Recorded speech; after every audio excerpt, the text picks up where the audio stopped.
सर्दी की रात थी। पहाड़ियों से होती हुई ठंडी हवाएं जंगलों में सनसनाती फिर रही थीं। आसमान में चांद बादलों की ओट में छुपा बैठा था और हर ओर घना अंधेरा पसरा था। इस अंधेरे को चीरती एक पुरानी सी ट्रक हाईवे पर धीरे धीरे रेंग रही थी। ट्रक ड्राइवर का नाम था वीरू। मंझा हुआ ड्राइवर जिसने अपने जीवन का बड़ा हिस्सा सड़कों पर ही गुजारा था। मगर आज कुछ अलग था। न जाने क्यों वीरू का दिल बेकाबू सा धड़क रहा था। वो किसी सामान की डिलीवरी करके लौट रहा था। समय रात के करीब 1:30 का था।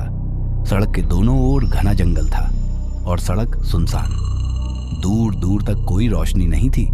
बस ट्रक की हेडलाइट्स अंधेरे से लड़ती आगे बढ़ रही थी। कुछ किलोमीटर और चलने के बाद वीरू ने ट्रक की खिड़की से बाहर झांकते हुए देखा एक टूटा फूटा ढाबा। बोर्ड पर लिखा था शिव शक्ति ढाबा। रात 2 बजे तक खुला। वीरू ने सोचा चाय पी ली जाए, नींद भी आ रही है और यहाँ से आगे लंबा सफर है। उसने ट्रक किनारे लगाया और ढाबे की ओर बढ़ा। ढाबा बिल्कुल सुनसान था।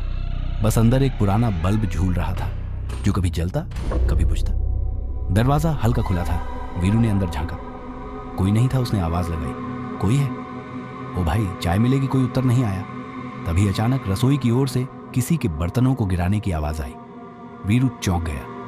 उसने फिर पुकारा, भाई कौन है? मैं ग्राहक हूं, डरिए मत। धीरे धीरे एक बूढ़ा आदमी बाहर निकला। झुकी हुई कमर, आंखें गहरी और चेहरे पर अजीब सी शांति। उसने कहा, आओ बैठो, चाय बनती है? वीरू ने झिझकते हुए पूछा। इतनी रात गए, अकेले रहते हो? बूढ़ा बोला। यहाँ अकेला कोई नहीं होता बेटा, बस दिखाई नहीं देते। वीरू चौंका। क्या मतलब? बूढ़ा मुस्कुराया। तू बैठ, चाय पी, फिर बता दूंगा। वीरू की आंखें बूढ़े की बात सुनकर चौड़ी हो गई। यहाँ अकेला कोई नहीं होता, बस दिखाई नहीं देते। ये बात वीरू के जहन में घर कर गई। फिर भी वह चुपचाप बेंच पर बैठ गया। बूढ़ा आदमी रसोई की ओर चला गया। ढाबे के चारों ओर अजीब सी खामोशी थी। बल्ब अब तेजी से झपकने लगा था, मानो उसकी रोशनी किसी अदृश्य साए से लड़ रही हो। तभी वीरू की नजर दीवार पर टंगी एक पुरानी तस्वीर पर पड़ी। उसमें वही बूढ़ा आदमी था, मगर उसके साथ 2 और चेहरे थे, एक औरत और एक बच्चा। सभी हंस रहे थे। तस्वीर के नीचे धुंधले शब्दों में लिखा था, शिव शांति ढाबा, 1997 में खोला गया। 1997। वीरू ने मन में सोचा, मतलब ये ढाबा बहुत पुराना है। अचानक बूढ़ा आदमी चाय लेकर आ गया। कप कांपते हाथों में था, लेकिन चाय का तापमान अभी भी गर्म था। वीरू ने एक घूंट लिया और अजीब सा स्वाद महसूस किया, जैसे हल्की राख और मिट्टी की महक हो। उसने पूछा, ये चाय में कुछ अजीब स्वाद है? बूढ़ा बोला, यही असली स्वाद है इस जंगल का। यहाँ सब कुछ वैसा नहीं होता जैसा दिखता है। तभी ढाबे के पीछे से एक औरत के रोने की आवाज आई। वीरू चौंक कर खड़ा हो गया। ये कौन रो रहा है पीछे? उसने पूछा। बूढ़ा शांत खड़ा रहा। उसकी आंखें वीरू की ओर देखती रहीं। कभी कभी पुरानी आत्माएं अपने रिश्तेदारों को ढूंढने आती हैं, बूढ़ा बोला। वीरू को डर लगने लगा। उसने चाय का कप नीचे रखा और कहा, मुझे चलना चाहिए, बहुत देर हो रही है। बूढ़ा बोला, रुक जा बेटा, रात अभी बाकी है और रास्ता अब वैसा नहीं रहेगा जैसा तूने देखा था। वीरू ने उसकी बात अनसुनी की और बाहर की ओर बढ़ा। जैसे ही वह ट्रक की ओर बढ़ा, ठंडी हवा और ज्यादा तेज हो गई और झाड़ियों के पीछे किसी के चलने की आहटें सुनाई दी। वीरू ने पलट कर देखा, वहां कुछ नहीं था। पर जब वह ट्रक में चढ़ा, ड्राइवर सीट पर किसी और की परछाई पहले से बैठी थी। वीरू का शरीर थरथरा उठा। उसने आंखें मसलकर दोबारा देखा। ड्राइवर सीट पर कोई परछाई बैठी थी, मगर जैसे ही उसने दरवाजा खोला, वो परछाइयां धुएं की तरह गायब हो गई। क्या मेरी आंखें धोखा खा रही हैं? वीरू ने खुद से कहा। वह ट्रक में बैठा और इंजन चालू किया, मगर जैसे ही उसने गियर बदला, ट्रक एक जोरदार झटके से बंद हो गया। उसने फिर से कोशिश की। ट्रक बिल्कुल भी स्टार्ट नहीं हो रहा था। तभी उसे पीछे से फिर वही औरत के रोने की आवाज सुनाई दी, और अब ये और भी पास थी। वीरू ने शीशे से देखा, ढाबे की तरफ से एक सफेद साड़ी में लिपटी औरत जंगल की ओर बढ़ रही थी और धीरे धीरे अंधेरे में गुम हो गई। वीरू बाहर निकला और टॉर्च लेकर पीछे गया। उसे ढाबे की पीछे की दीवार पर सूखी खून की बूंदों के निशान दिखे। साथ ही एक पुराना बोर्ड पड़ा था जिस पर लिखा था, यहाँ एक बार जिसने रुककर चाय पी वह दोबारा कभी नहीं लौटा। वीरू का दिमाग सुन्न हो गया। उसने दौड़कर ट्रक में वापस जाने की कोशिश की, मगर उसे ढाबे के दरवाजे से बूढ़ा फिर दिखा। इस बार उसकी आंखों में लाल चमक थी। कहाँ था? रुक जा, रात अभी बाकी है, बूढ़ा चिल्लाया। वीरू ने बिना पीछे देखे ट्रक की ओर दौड़ लगाई। इंजन स्टार्ट नहीं हुआ तो उसने गियर डाउन कर ट्रक को धकेलने की कोशिश की। तभी जंगल से कई पैरों की आहटें आने लगी, जैसे दर्जनों लोग सूखी पत्तियों पर चल रहे हों। वीरू ने शीशा देखा, चारों ओर धुंध और उनमें इंसानी आकार, मगर सबके चेहरे धुंधले, आंखें चमकदार और मुंह खुले। वो सब ट्रक की ओर बढ़ रहे थे। तभी ट्रक अचानक खुद स्टार्ट हो गया। वीरू ने तेजी से क्लच छोड़ा और एक्सीलेटर दबा दिया।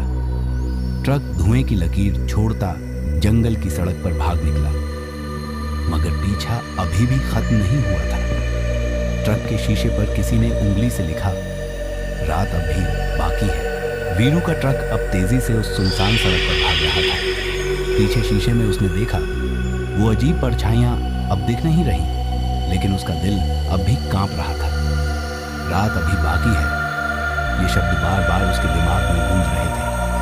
कुछ दूर जाकर सड़क दो हिस्सों में बंट गई। एक रास्ता सीधा शहर की ओर और दूसरा एक टूटी फूटी संकरी सड़क जो जंगल के और भीतर जाती थी। लेकिन वीरू का ट्रक अपने आप ही दाईं ओर मुड़ गया, यानी जंगल की ओर। अरे ये क्या हो रहा है? उसने स्टीयरिंग को कंट्रोल करने की कोशिश की, मगर जैसे किसी अदृश्य ताकत ने उसे मजबूती से पकड़ रखा था। अब ट्रक एक अंधेरे पत्तों से भरे रास्ते पर था। चारों ओर सिर्फ पेड़ों की सरसराहट और सन्नाटा था। कुछ ही देर बाद उसे सामने एक पुरानी जली हुई बस दिखी। सड़क के किनारे पर खड़ी थी। उस बस के शीशों पर कालिक जमी थी और दरवाजा आधा खुला था। वीरू ने ट्रक रोक दिया। वो उतरकर धीरे धीरे उस बस के पास गया। बस के अंदर एक पुरानी डायरी पड़ी थी। वीरू ने उसे उठाया और पढ़ना शुरू किया। नाम संजीव। मैं और मेरा परिवार इस जंगल के रास्ते घर लौट रहे थे। रात हो गई थी और हमारी बस यहीं खराब हो गई। तभी हमें एक ढाबा दिखा, वही शिव शांति ढाबा। हम वहीं रुके और फिर किसी ने मेरी बीवी और बच्चे को छीन लिया। आज 12वां दिन है, मैं अकेला बचा हूं और शायद अब मेरी बारी है। वीरू का कलेजा कांप गया। वो जैसे ही पीछे मुड़ा, उसे एक साया उस बस के भीतर से निकलता दिखा। एक लंबा झुका हुआ इंसानी आकार जिसके मुंह से जलती राख निकल रही थी और आंखें अंगारे जैसी चमक रही थी। वीरू ने दौड़ लगाई और ट्रक में वापस आ गया। उसने इंजन स्टार्ट किया। इस बार ट्रक ने बिना रुके स्टार्ट ले लिया, मगर अब उसके ट्रक की रेडियो से कोई पुराना लोकगीत बजने लगा। बिना ऑन किए आ जा रहे परदेसी कि रात अब ढलने को आई।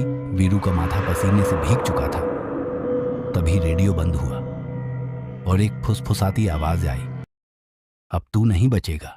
वीरू ट्रक चलाते हुए आगे बढ़ रहा था, मगर अब वो रास्ता और गहरा होता जा रहा था, जैसे जंगल उसे निगल रहा हो। पेड़ झुकते जा रहे थे, रास्ता और पतला होता जा रहा था और अब ट्रक की लाइट भी डिम हो रही थी। अचानक एक पुरानी सी झोपड़ी सामने दिखाई दी। झोपड़ी के बाहर टंगी थी वही लकड़ी की पट्टी, शिव शांति ढाबा, आत्माओं का विश्राम स्थल। ये क्या बकवास है? वीरू ने बड़बड़ाया, मगर तभी एक कठोर भारी आवाज उसके कानों में पड़ी, जैसे कोई बहुत पास से बोल रहा हो। अब तुझे वहीं देखना है जो तू भूल चुका है। ढाबे के भीतर वह घुसा। इस बार सब कुछ बदला हुआ था। टेबलें सजी थीं, लोग बैठे थे, खाना खा रहे थे, मगर सब के सब एक जैसे कपड़े पहने हुए थे, जैसे किसी पुराने जमाने के वीरू ने देखा। उन सभी के चेहरे झुके हुए थे और जैसे ही वह पास गया, उन सब ने एक साथ सिर उठाया। उनके चेहरों पर सिर्फ गहरे काले गड्ढे थे, आंखें नहीं, मुंह नहीं, बस स्याह सन्नाटा। वीरू पीछे हट गया। तभी उस भीड़ के बीच से एक महिला निकली, वही जिसे उसने पहली बार ढाबे के सामने देखा था। तू वापस आ ही गया, उस औरत ने कहा। तू कौन है? मुझे क्यों बुला रही हो बार बार? वीरू चिल्लाया। औरत ने एक पुरानी तस्वीर निकाली, उस तस्वीर में वीरू बहुत छोटा बच्चा था और उसके साथ वही औरत खड़ी थी। मैं तेरी माँ हूं, उसने कहा। वीरू के पैरों तले जमीन खिसक गई। मगर मेरी माँ तो मेरे बचपन में ही। हाँ, औरत ने कहा, मैं यहीं मारी गई थी, इसी ढाबे में, और तू बच गया था, मगर तुझे कभी सच नहीं बताया गया। अब वीरू की यादें धीरे धीरे लौटने लगी। बचपन का वो रात, आग की लपटें, चीखें, दौड़ता हुआ बच्चा और किसी की आखिरी पुकार। वीरू को याद आया। वह इसी ढाबे से किसी तरह बचा था।